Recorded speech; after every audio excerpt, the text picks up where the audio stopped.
Hello everyone, আসসালামু আলাইকুম। কেমন আছেন সবাই? আশা করি আল্লাহর রহমতে সবাই অনেক ভালো আছেন।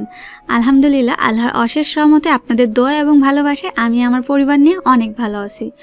সবাইকে জানাই ডোমেস্টিক্যালি ব্লগ ঘরোয়াতে স্বাগতম।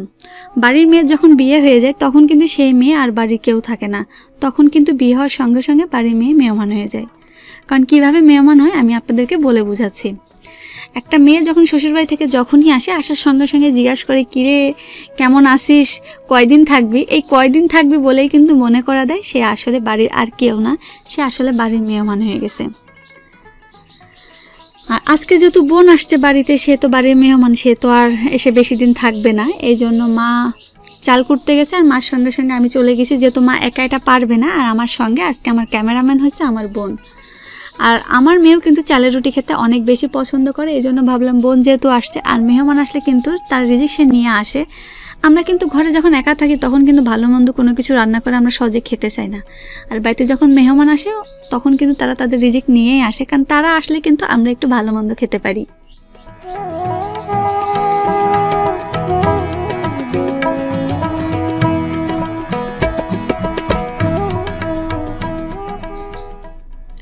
আর এইদিকে আমাদের চালকুটা প্রায় শেষের দিকে, আমরা গেছিলাম আসরের পরে, করতে করতে সন্ধ্যা হয়ে যায় প্রায়।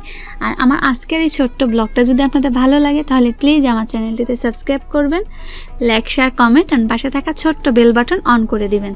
তাহলে আমি যে কোনো ভিডিও ছাড়ার সঙ্গে সঙ্গে আপনাদের মোবাইলে নোটিফিকেশন চলে যাবে। আর যারা অলরেডি সাবস্ক্রাইব করে দিয়েছেন তাদের অনেক ধন্যবাদ। আর যারা আমার এই ভিডিওটা ফেসবুক পেজ থেকে দেখছেন, প্লিজ আমার ফেসবুক পেজটাকে ফলো দিয়ে আমার পাশে থাকবেন। আমরা যেহেতু চাল কুটতে গেছিলাম আসরের আজানের পরে, এই জন্য আমাদের চাল কুটে বাড়িতে আসতে আসতে প্রায় মাগরিবের সময় হয়ে যায়। আর বাড়িতে আসার পরেও টেনশন হচ্ছিল যে কারেন্ট থাকবে না, যেহেতু গরম পড়তেছে প্রচুর। আর বেশি গরম পড়ে যেদিন, সেদিন হচ্ছে কারেন্টে খুবই বিরক্ত করে, সেই দিনে আর কি কারেন্ট বেশি আসা যাওয়া করে। আর যেহেতু মাইটে রান্না করা হবে, আমার ছোটো বোনের বাবু আবার মাইটেটা খেতে অনেক বেশি পছন্দ করে, আর মাহি বুড়ি পছন্দ করে হচ্ছে চালের রুটি। এই জন্য দুই বোনের পছন্দের খাবারই আজকে হচ্ছে, নাহলে হচ্ছে মা চিতই পিঠা বানাইতো। চিতই পিঠা দিয়ে আর কি গরুর গোশ, মানে যে কোনো গোশ খেতে কিন্তু অনেক বেশি ভালো লাগে। যেহেতু মাহি পছন্দ করে রুটি আর তাহা পছন্দ করে মাইটে, ও দুইজনের পছন্দরেই আজকে আর কি প্রাধান্য দেওয়া হয়েছে। আর মা হচ্ছে কাইটা করে দিল, আমি হচ্ছে রুটিটা বেলে আবার শেখা শুরু করে দিছি। আর ওইদিকে হচ্ছে বোন আর কি তরকারিটা রান্না করতেছে। আর আমরা যেহেতু কাজ করতেছি, মা যেসব জিনিস ছড়াই ছিটো রান্না করতে গেলে তো কত কিছু নোংরা হয়, সেগুলো হচ্ছে মা পরিষ্কার করতেছে। মানে রান্নার কাজে আমরা সবাই আজকে খুবই ব্যস্ত। আমি রুটি সেঁকতেছি, বোন হচ্ছে তরকারি রান্না করতেছে, আর মা হচ্ছে অন্য কাজগুলো গুছাই নিয়েছে। আর সবাই মিলে একসঙ্গে কাজ করলে কিন্তু কষ্ট হয় না, মানে অনেক তাড়াতাড়ি সেই কাজটা শেষ হয়ে যায়, কাজটা করতেও কষ্ট হয় না।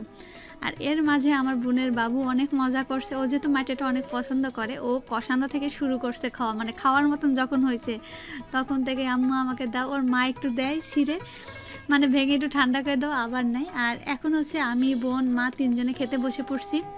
আর অনেক মজা হয়েছিল, আর সবাই মিলে একসঙ্গে খেলে অনেক বেশি ভালো লাগে।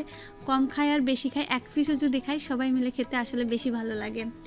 আর আজকের মতন আমি এখানেই বিদায় নিছি। আল্লাহ হাফেজ, আসসালামু আলাইকুম।